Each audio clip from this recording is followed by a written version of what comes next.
Assalamu alaikum. Hey everybody, welcome to Saddam Spoken here. Today I'm going to explain what is imperative sentence and optative sentence. Everybody has a confusion between imperative and optative sentence.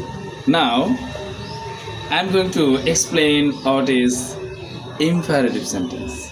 Imperative sentence কাকে বলা হয়? Imperative sentence হচ্ছে কোনো কিছুর আদেশ করা।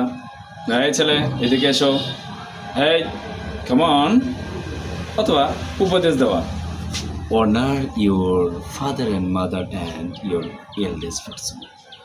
অথবা কোনো কিছু কমেন্ট দিচ্ছেন। Do it. এটা করো।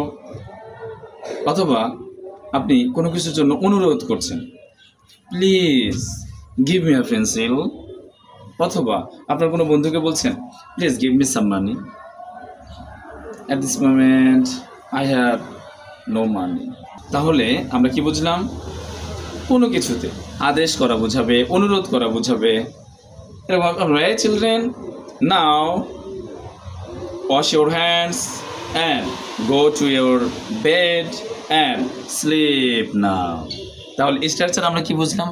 স্ট্রাকচার হচ্ছে সাবজেক্ট লাগবে, কিন্তু সাবজেক্টটা হবে ইনভিজিবল, দেখা যাবে না, একদম দেখা যাবে না। আর তারপরে ভার্ব, বেসিক্যালি যে সেন্টেন্সগুলো ভার্ব দিয়েই শুরু হয় সেগুলোকে বলা হয় ইম্পারেটিভ সেন্টেন্স, অর্থাৎ আদেশ, অনুরোধ, হুকুম ইত্যাদি বোঝাবে।